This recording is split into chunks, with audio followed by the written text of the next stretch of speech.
Hii ni Maisha Kamili, tukufungulia Biblia uyaone maisha. Rafiki yetu, mfuatiliaji wa kipindi chetu kizuri hiki, tunakukaribisha katika masomo yetu haya mazuri.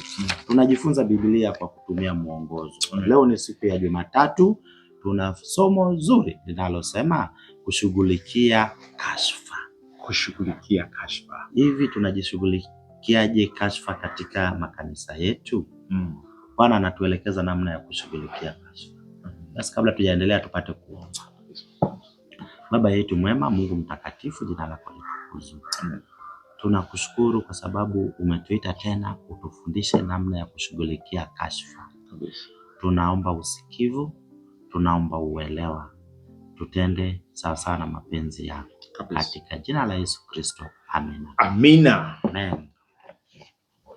Jana tulikuwa na mwenzako hapa Wakorintho wa kwanza 5 fungu la kwanza mpaka 13 tulisoma pamoja. Tukaona kashfa inayotajwa leo katika somo la leo inafananishwa pale na chachu. Zamani hizo wana wa Israeli walikuwa wanasherehekea Pasaka, ndani ya nyumba zao ilikuwa itakiwi chachu. Chachu ilikuwa inatumika kwa ajili ya kuumua mkate. Na siku wanaondoka Misri, Pasaka yao ya kwanza wakutakiwa kuumua mkate kwa sababu walikuwa wanatakiwa kuondoka kwa haraka. Kwa hiyo chachu inasimama badala ya kutokuwa tayari kuondoka. Kashfa ya hapa Korinto inafananishwa na chachu, kwa maana kwamba kuna mtu ambaye imani ni kana kwamba yuko tayari kuondoka Misri, kuingia Kanaani, kushiriki Pasaka ya Bwana.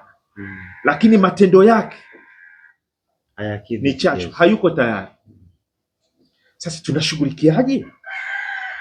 La kwanza, soma mstari wa 2 na 13, Wakorintho wa kwanza 5 mstari wa 2 na 13. Tana mstari wa 2 na 13 na 13.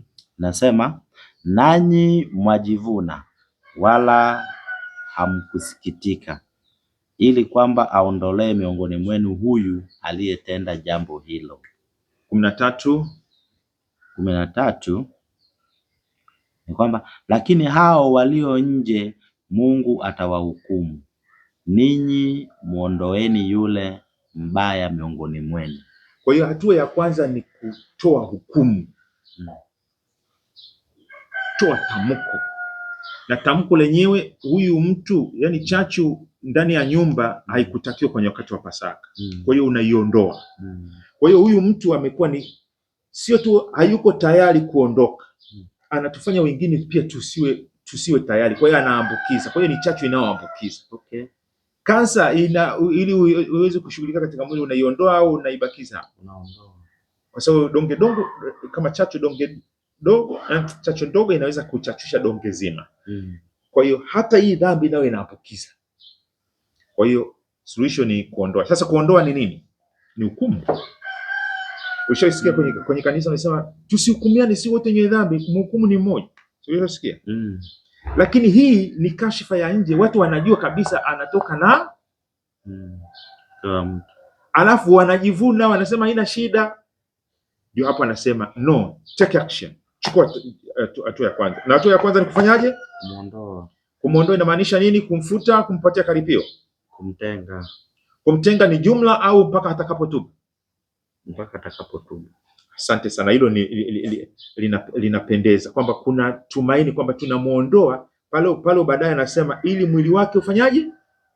Tunamkabidhi shetani, mwili wake uharibiwe ila roho yake ifanyaje? Ipone, kwamba kupitia hiyo aibu. Maana yeye anatafuta sifa kwenye uovu. Sisi tunasema tunakataa uovu. Kwa hiyo kama tunamwaibisha kimwili, anaona yeye akiwa kama mtu wa mwili, anaona kabisa wamenidhalilisha, wamenikaripia, wamenifuta, lakini tunamwokoa. Mwili unaadhibiwa, lakini roho yake tunataka ijutie, ipate fahamu, arudi awe tayari kushiriki Pasaka. Amen. Hatua ya kwanza ni lazima huyo mtu mumuondolee kinga, mumuondolee ile, mumtoe mezani ili ashtuke kwamba haleluya. Amina. Hiyo ni ngumu operation ni ngumu Operation ngumu. Uishachinja nani? Uishatoa nani? Hata usawa ulishawahi kutoa usawa? Nishawahi kutoa. Nauma lakini. Nauma. Ni kama sehemu ya mwili japo inakudhuru. Ila unaambiwa kwamba kama wewe unataka uwe daktari mzuri usio na huruma. Kwenye kidonda. Hatua ya pili. Ndio. Tumeshaisema kumtolea shetani mtu huyu. Kama yeye ni mtu wa shetani tayari amekataa, si ndio? Amekataa, ameshirikia ile dhambi. Umtreat kama ni wa shetani. Kwa lugha nyingine, haya fungu la 9 pale anasemaje? Hatua ya 3. Hatua ya 3 9. 5:9. Anasema kwamba naliwaandikia katika au soma 11. Lakini mambo yalivyo naliwaandikia kwamba msichangamane na mtu aitwaye ndugu akiwa ni mzinzi au mwenye kutamani au mwenye kuabudu sanamu au mtukanaji au mlevi au mnyang'anyi. Mtu wa namna hii msikubali hata kula naye. Kwa hiyo tunampatia shetani. Tumpatia shetani inamaanisha kwamba tumemtenga. Lakini sasa pia na sisi sio kama umemtenga alafu unasema lakini kwenye meza ya Bwana njoo tule pamoja. Lakini njoo tushiriki pamoja. Yaani kana kwamba hajatengwa. Hiyo nayo sio nzuri. Unamtoa nje ya kambi. Chachu haikutakiwa ndani ya nyumba, ndani ya kambi ya wana wa Israeli. Unamtoa. Huli naye. Na sio mzinzi tu, hata mwenye kutokana. Mwenye kutamani. Mtu ambaye anajiita Kristo au ana imani lakini hana matendo yanayo thibitisha imani yake. Unaonaje? Alafu sio kwamba ni ukatili mbaya. Mstari wa 5 anasema ili na roho yake iokolewe. Tumeangalia namna ya kushughulikia kashfa. Wewe ninaomba niulize, unaposikia ushauri wa Paulo namna ya kushughulika na wazinzi na ibada za sanamu na watukanaji na wenye hayo kashfa na uchafu, unahisi ushauri huu unatufaa hata leo? Unatufaa kwa Kristo kabisa wa upendo.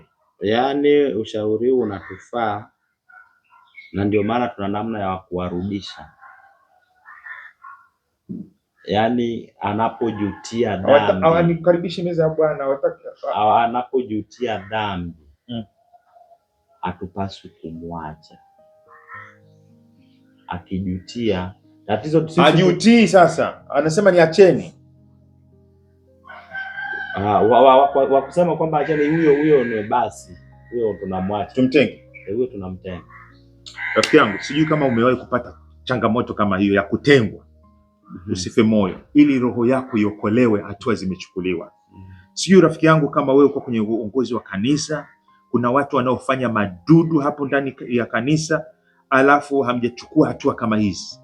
Hii ni wake up call. Huu ni wito wa kuamka sasa. Tuombe. Baba yetu wa mbinguni, tunashukuru kwa ajili ya neno hili ambalo linaainisha njia ya kushughulika na wenye dhambi ambao masikio yao hayasikii dawa, hayasikii mashauri ya kawaida.